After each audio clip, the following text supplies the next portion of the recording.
नमस्कार, यूसीएन विशेष में मैं संपदा आप सभी का तहे दिल से स्वागत करती हूँ। यूँ देखा जाए तो आज का युग ये महिलाओं के सक्षमीकरण का युग कहा जाता है।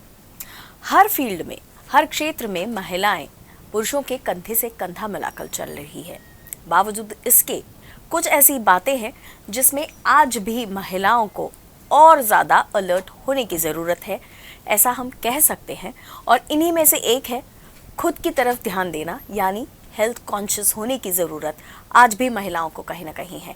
हम करियर वाइज, फैमिली बॉन्डिंग के लिए हमेशा तैयार रहते हैं, हमेशा तत्पर रहते हैं, लेकिन जब बात महिलाओं की खुद के हेल्थ की आती है तो हमेशा निगलेक्टेड रहती है। शायद यही एक वजह है जिसकी वजह से कई सारे हेल्थ इश्यूज़ आजकल महिलाओं में देखे जा रहे हैं।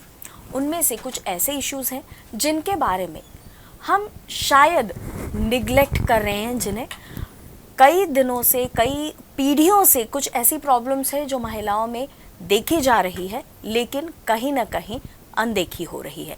और इसी विषय पर बात करने के लिए हमने हमारे स्टूडियो में इनवाइट किया है doctor Ashi Pargania. Ma'am, welcome to the show. Thank you. और अगर मैम के बारे में ज़्यादा बताऊं तो मैम है senior consultant urogynaecologist, KIMS Cuddles Kingsway hospital.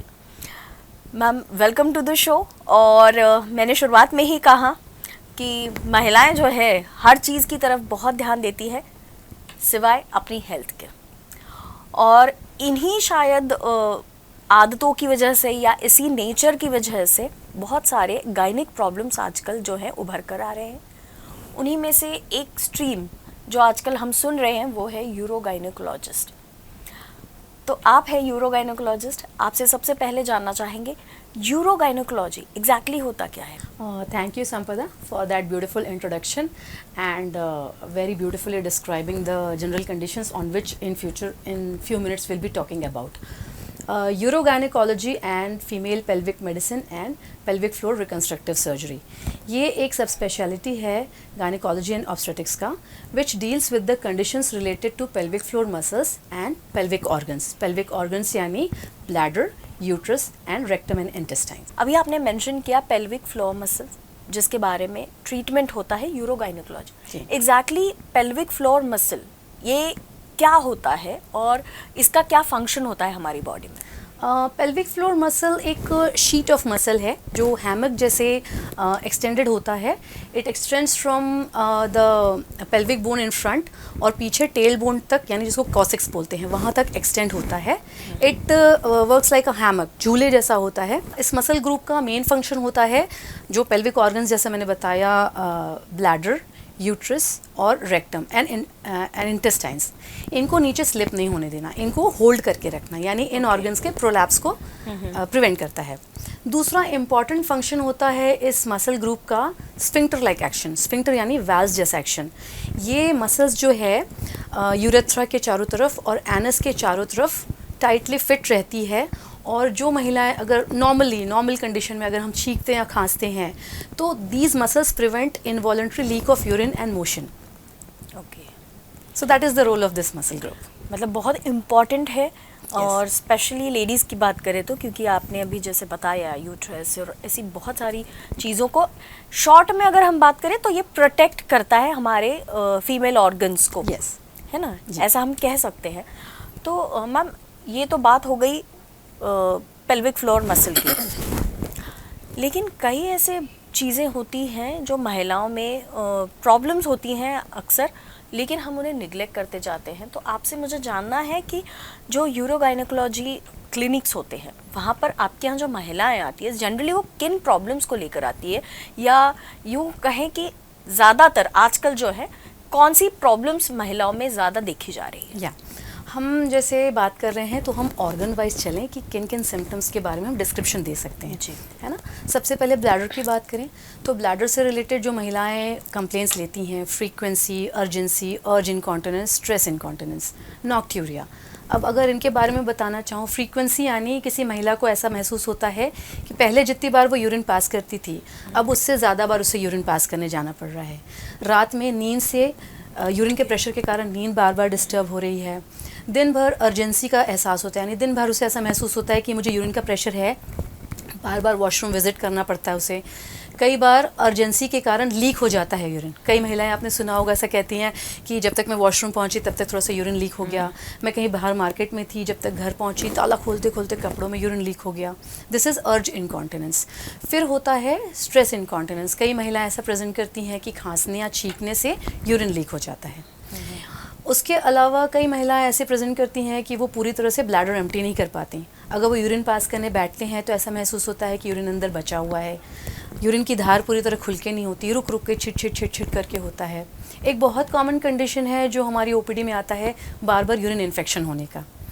एक एंटिटी है जिसमें महिलाएं ये प्रेजेंट करती हैं कि उनको ब्लैडर के एरिया में, जो पेल्विक एरिया है जिसको पेडू बोलते हैं, उस एरिया में कंटिन्यूस अनप्लेजेंट सेंसेशन बना रहता है, जिसको कि हम इंटरस्टिशियल सिस्टाइटिस BPS बोलते हैं। नाउ पेल्विक ऑर्गन जो हमारा यूट्रस है उससे रिलेटेड सिम्टम्स, प्रोलैप्स से रिलेटेड जो सिम्टम्स होते हैं, महिलाएं ऐसा बोलती हैं कि बच्चेदानी या शरीर कुछ बाहर आ रहा है, या पेशाब की थैली या कुछ मांस ऐसा है जो मांस का टुकड़ा लटक रहा है, या बच्चेदानी का जो रास्ता है वेजाइना, जो योनि द्वार बोलते हैं, वहाँ पे कुछ गांठ जैसा फूला सा बल्ज सिम्टम सा लगता है, बैक एक होता है। और उनको एक चीज़ करनी पड़ती है, स्प्लिंटिंग, यानी कि अपने फिंगर का यूज़ करके ब्लैडर या बावल को एम्प्टी करना पड़ता है। यूरिन पास करने के लिए उनको फिंगर इस्तेमाल करना पड़ता है, उसके बिना वो ये चीज़ें कर नहीं पाती।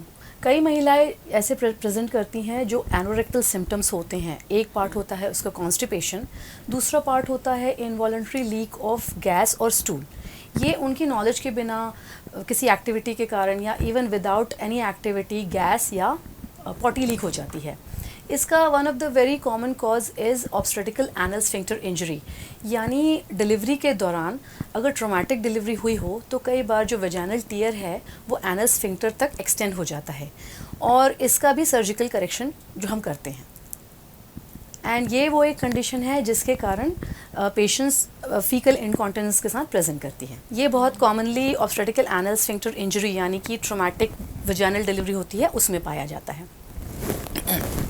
उसके अलावा महिलाएं सेक्सुअल कंप्लेंट्स के साथ आती हैं, लैक ऑफ डिज़ायर या फिर vaginal laxity, pen during sex, vaginal dryness, और जो वल्वा एंड वजाइना है, वल्वा यानी गुप्तांग और वजाइना यानी योनि द्वार, इससे रिलेटेड जो भी कंडीशंस है ये कॉमनली महिलाएं यूरोगायनिकोलॉजी ओपीडी में आती हैं, कहते हैं कि मेरे को वजाइनल डिस्चार्ज है, वहाँ पे खुजली हो रही है, वहाँ पे दाने हैं, सफ़ेदपन है, चिपचिपापन है, कुछ घाव बन रहा है, ग्रोथ हो रही है। तो ये सारी कंडीशंस हैं जो कॉमनली मेरी यूरोगायनिकोलॉजी ओपीडी में एक महिला प्रेजेंट करती है। इनमें से मुझे ऐसा लगता है कई ऐसी प्रॉब्लम्स हैं जो मतलब ज़्यादातर महिलाओं को होती है या फेस करते हैं, लेकिन अभी तक इसके बारे में बात करने में शायद थोड़ी झिझक होती थी। लेकिन अब जैसे आप हैं ऐसे यूरोगायनिकोलॉजिस्ट की वजह से शायद अब महिलाएं ओपन अप हो रही हैं और खुद की हेल्थ की तरफ थोड़ा सा ध्यान उनका जा रहा है या ध्यान दे रही है। तो बहुत अच्छी बात है कि आप उन महिलाओं को हेल्प कर रहे हैं। एक और बात जो मैं जानना चाहती हूँ कि ये जो प्रॉब्लम्स अभी आपने बताई हैं, इन सारी प्रॉब्लम्स किसी पर्टिकुलर एज में होते हैं या थ्रू आउट, मतलब ये प्रॉब्लम्स होती है हर एज ग्रुप में? ये किसी भी एज ग्रुप में हो सकता है। जो वेजाइनल लैक्सिटी है या वेजाइनल टाइटनेस है, प्रोलैप्स है, ये ओल्डर एज में भी होता है, यंग एज में भी ये महिलाएं प्रेजेंट कर सकती हैं। बार बार इन्फेक्शन होना भी young and old age, practically her age group में ये महिलाएं इस समस्या से जूझती हैं और दे present with these symptoms in any age group. तो इनके कुछ पर्टिकुलर रीजंस हैं जिस वजह से ये प्रॉब्लम्स महिलाओं को फेस करनी पड़ती है?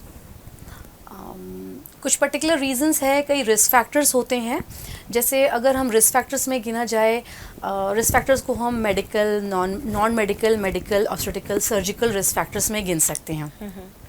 नॉन मेडिकल रिस्क फैक्टर्स होते हैं जैसे एजिंग, मेनोपॉज एंड एजिंग एक बहुत कॉमन रिस्क फैक्टर है जिसके कारण महिलाओं में ये समस्या डेवलप होती है because of the decrease in female hormones.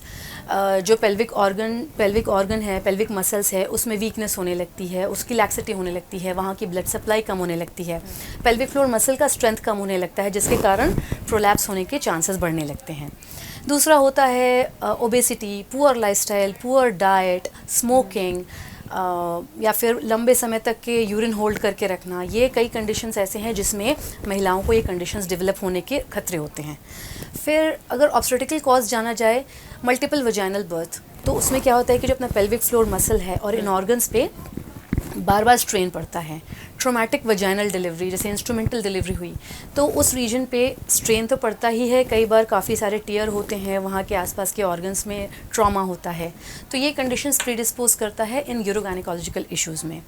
Medical conditions होते हैं जैसे क्रॉनिक कफ है, ये वो कंडीशन है जहाँ पे पेल्विक फ्लोर पे तेज़ स्ट्रेन पड़ रहा है, जैसे बहुत वज़न उठाता है कोई महिलाएं, तो उस केस में डायबिटीज़ है, या फिर कई तरह के दवाइयाँ हैं जो इनकॉन्टिनेंस भी कॉज करते हैं, यूरिनरी रिटेंशन भी कॉज करते हैं, कई ऐसे मेडिसिन हैं जो कॉन्स्टिपेशन भी कॉज करते हैं। फिर सर्जिकल कॉजेज़ हुए, जैसे पेल्विक फ्लोर में कोई मास है, एक महिला को बड़ा सा फाइब्रॉइड है, तो वो हैवी फ्लो करे चाहे नहीं करे, लेकिन ब्लैडर और रेक्टम पे प्रेशर कॉज करके अर्जेंसी फ्रीक्वेंसी के सिम्टम्स कॉज कर सकता है। अगर पहले किसी महिला को पेल्विक फ्लोर में कोई सर्जरी हुई है, हिस्टेरेक्टमी हुई है, तो अगर हिस्टेरेक्टमी के बाद प्रॉपर वॉल्ट सस्पेंशन ना हुआ हो तो सिस्टोसील, रेक्टोसील होने का रिस्क होता है, फिस्चुलास बनने के रिस्क होते हैं। दीज आर ऑल यूरोगायनिकोलॉजिकल कंडीशंस जो पहले सर्जरी हुई हो उसके बाद महिलाओं में देखने में मिलता है। एक बहुत कॉमन कंडीशन होता है कहीं पे पेल्विक ट्रॉमा हुआ हो, एक्सीडेंट या कोई और कंडीशन। एंड एक बहुत ही दुखद कंडीशन होता है सेक्सुअल अब्यूज़। सेक्सुअल अब्यूज़ के पेशेंट्स भी कई बार पेल्विक फ्लोर इश्यूज से रिलेटेड हमारे पास आते हैं। तो ये कई सारी प्रॉब्लम्स हैं जिनके कई सारे रीजंस भी हैं। अब मुझे आपसे जानना ये है कि हम अपने आप को कैसे इन तकलीफ़ों से बचा सकते हैं, प्रिवेंशन क्या कर सकते हैं? प्रिवेंशन जैसा कि रिस्क फैक्टर्स में ही है कि सबसे पहले तो proper lifestyle, healthy lifestyle, weight reduction, smoking अगर करते हैं तो स्मोकिंग कम करना है, बहुत लंबे समय तक यूरिन नहीं होल्ड करना है, पेल्विक फ्लोर एक्सरसाइजेस करना है। महिलाओं से ये रिक्वेस्ट है कि they should limit the number of, like they should have a proper family planning. Family planning हो तो बहुत ज़्यादा बच्चे अगर पैदा हो रहे हैं तो वो एक पेल्विक फ्लोर पे रिकरेंट ट्रॉमा होता है। And government should um as well as महिलाओं को एम करना चाहिए कि प्रॉपरली कंडक्टेड इंस्टीट्यूशनलाइज्ड डिलीवरी हो, ताकि पेल्विक फ्लोर ट्रॉमा ना हो, सडन ट्रॉमा के साथ डिलीवरीज ना हो, और जो भी मेडिकल या सर्जिकल कंडीशंस हैं उनको करेक्ट किया जाए। जो दवाइयाँ, जो ऑफेंडिंग दवाइयाँ हैं जिसके कारण ये कंडीशंस डेवलप हो रहे हैं, उन कंडीशंस को या मे बी उन दवाइयों को थोड़ा मॉडिफाई किया जा सकता है, उनके डोजेजेस ऑल्टर कर सकते हैं, उनका कंटेंट बदला जा सकता है। जैसा मैंने कहा कि रिस्क फैक्टर्स में एक कुछ मेडिकल कंडीशंस हैं, कुछ दवाइयाँ हैं, उसके अलावा क्रॉनिक कॉफ है और न्यूरोजेनिक कंडीशंस भी कई होती हैं। कई न्यूरोजेनिक कंडीशंस हैं जैसे पार्किंसंस डिजीज़ है, डिमेंशिया है, मल्टीपल स्क्लेरोसिस है या सेरेब्रोवैस्कुलर एक्सीडेंट है। ये पेशेंट्स भी यूरोगायनिकोलॉजिकल कंडीशंस के साथ प्रेजेंट करते हैं। अब आपसे बात करने के बाद ऐसा लगता है कि कुछ चीज़ें जो हैं वो हमारे कंट्रोल में होती हैं। अगर हम थोड़ा सा ध्यान अपनी हेल्थ की तरफ दें तो कई सारे प्रॉब्लम से अपने आप को बचाने की एक कोशिश एटलीस्ट हम कर सकते हैं। अब मुझे ये है कि जो इस तरह के पेशेंट्स आते हैं आपके पास ओपीडी में, आप उनका ट्रीटमेंट कैसे स्टार्ट करते हैं, किस तरीके से ट्रीटमेंट उन्हें मिलता है? जैसा मैंने कहा कि पेशेंट्स कई बार ओपीडी में अपने, जैसे ये जो कंडीशंस हैं, पेशेंट्स बड़े एम्बैरेस्ड होते हैं, वो आगे होके ये हिस्ट्री देना नहीं चाहते या शर्माते हैं, झिझकते हैं। तो एज अ क्लिनिशियन मेरा सबसे पहला काम होता है कि मैं पेशेंट से उनके जो गायनिकोलॉजिकल इश्यूज़ हैं उसके अलावा इन इश्यूज़ के बारे में भी आई मेक देम कंफर्टेबल कि वो प्रॉपरली इसके बारे में मुझे बता सकें, खुल के बता सकें। तो हमारा सबसे पहला टारगेट होता है कि पेशेंट की हिस्ट्री लें कि उसको क्या सिम्टम्स है, उसकी कितनी सीवियरिटी है, कितना वो सिम्टम से परेशान हो रहे हैं। उसके अलावा हम पेशेंट की dietary history, occupational history, drug history या कोई सर्जिकल हिस्ट्री है, प्लस उसके लाइफस्टाइल पे भी डिटेल हम क्वेश्चंस पूछते हैं, क्योंकि कई बार हमें इन सिम्टम्स के पीछे का कारण जानना होता है कि बैकग्राउंड कॉज क्या है जिसके कारण ये सिम्टम्स डेवलप हो रहे हैं। ये सिम्टमेटिक ट्रीटमेंट नहीं होता है, एक होलिस्टिक अप्रोच के साथ हम पेशेंट को असेस करते हैं। एग्जामिनेशन के टाइम पे जनरल असेसमेंट होता है, न्यूरोलॉजिकल असेसमेंट होता है, और उसके सिम्टम्स को कोरिलेट करते हुए उसके जेनेटल एग्जामिनेशंस होते हैं। एंड अगर पेशेंट्स कुछ यूरिनरी सिम्टम्स बोल रहा है तो हम बोलती हैं तो हम उनको ब्लैडर डायरी देते हैं। एक basic urine infection rule out होता है और यूरोफ्लोमेट्री यूरोडायनेमिक टेस्ट नाम के टेस्ट्स होते हैं जो हम इवैल्यूएट करते हैं कि उसकी कंडीशन क्या है और हमको क्या लाइन ऑफ ट्रीटमेंट स्टार्ट करना है। प्रोलैप्स के पेशेंट होते हैं तो उनकी एक पॉपक्यू स्टेजिंग होती है जिसमें हम स्टेजिंग करते हैं कि प्रोलैप्स यानी कि ऑर्गन जो नीचे आ रहा है उसकी स्टेजिंग क्या है और उसके बेसिस पे सर्जिकल प्लान डिसाइड होता है। जो एनोरेक्टल सिम्टम्स होते हैं उनको फूड डायरी दी जाती है। तो जो ये ब्लैडर डायरी और फूड डायरी का रोल ये होता है कि उसमें पेशेंट अपने 2 या 3 दिन का टोटल रिकॉर्ड डालते हैं कि उन्होंने कितना फ्लूइड लिया और उनको कितनी बार यूरिन लीक हुआ या कितनी बार उनको ऐसा लगा कि मैंने प्रॉपर एम्प्टी नहीं किया।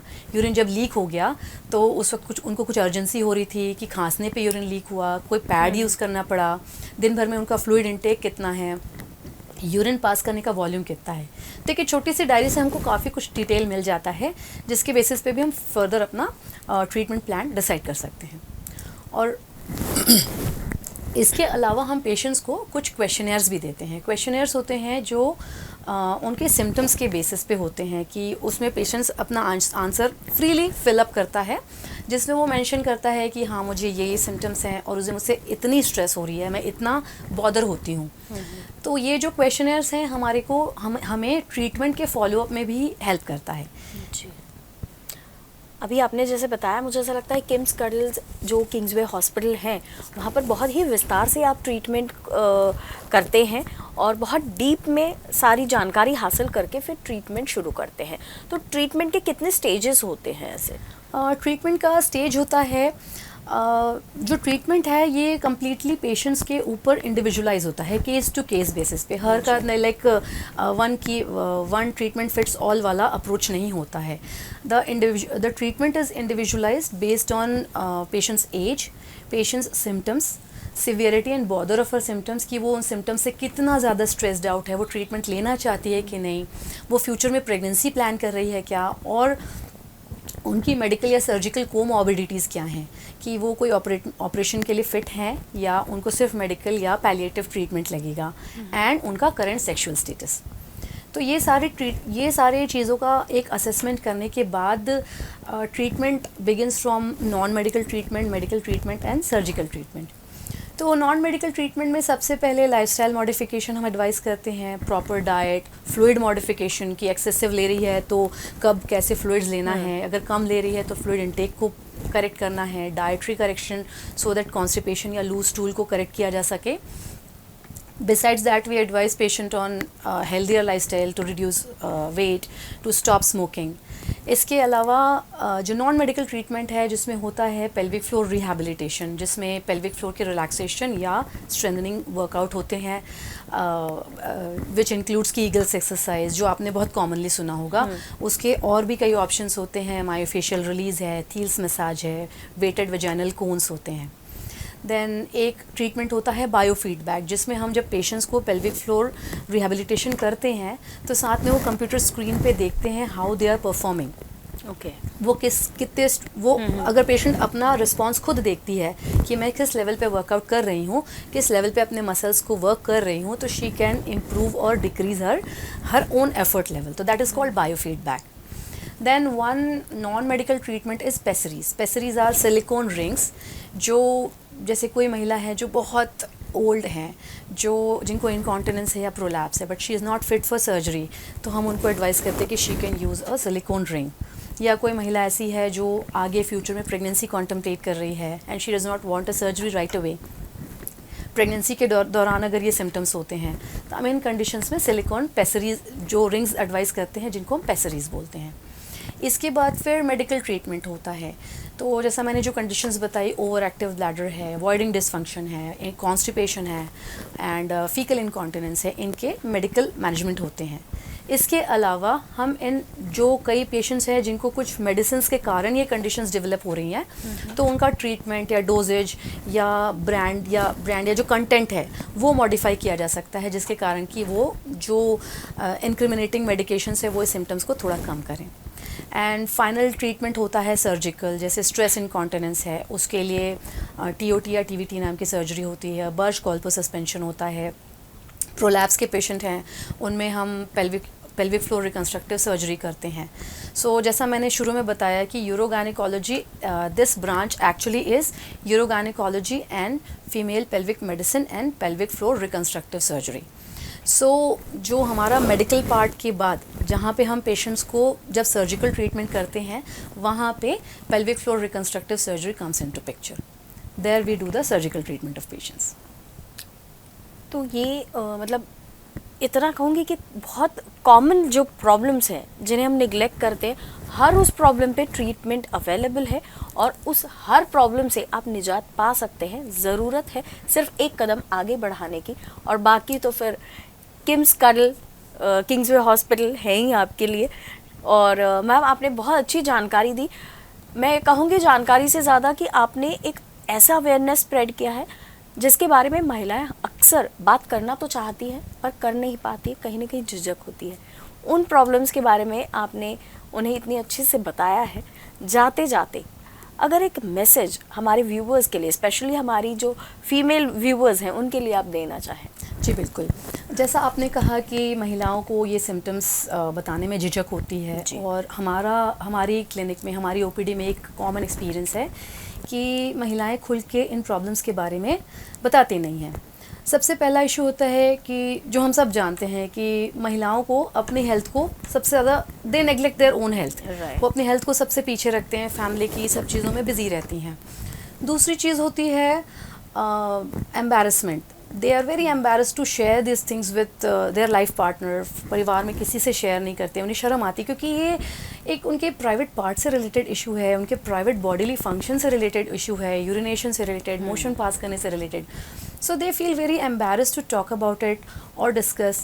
Sexual topics are anyways very taboo. People are still not confident in India to talk about it. तो पेशेंट्स जो हैं, जो महिलाएं हैं, वो बहुत झिझकती हैं ये कंडीशंस को बताने में. और तीसरा बहुत एक बड़ा कारण है कि लैक ऑफ अवेयरनेस. हमारे देश में महिलाओं को ये अवेयरनेस नहीं है कि these are actual disease conditions. जैसे एक महिला इनकॉन्टिनेंस से, फीकल इनकॉन्टिनेंस से सफ़र कर रही है, अपनी वो नेबर से बात करती हैं, अपने घर की दूसरी बुज़ुर्ग महिलाओं से बात करती हैं, यंग महिलाओं से भी बात करती हैं, किसी न किसी कोई समस्या चल ही रही होती है, तो उनको ये लगता है कि अच्छा ये तो पार्ट ऑफ नॉर्मल एजिंग है. They consider it normal. So मैं ये बताना चाहूँगी कि this is totally not normal. These conditions are definitely treatable and correctable and manageable. And as a daughter, as a wife, as a mother and as a woman, I know कि women are a very strong part of our society and we all deserve a healthy, good quality life and a happy aging. So I request and appeal to all women to come forward and speak confidently on these issues, because these issues are completely treatable and curable. True, very true. जाते जाते बस इतना ही कहूँगी कि जैसे ma'am ने कहा है कि कुछ अपनी कंडीशंस अगर हमें हमेशा जो रेगुलर हमारी लाइफस्टाइल है उससे कुछ भी अगर अलग लगता है तो उसके बारे में बात करना ज़रूरी है. जिन पर विश्वास हो उनसे बात करें, और एक बात हमेशा ध्यान में रखें कि हर प्रॉब्लम का सल्यूशन होता ज़रूर है. ज़रूरत है बस एक कोशिश की.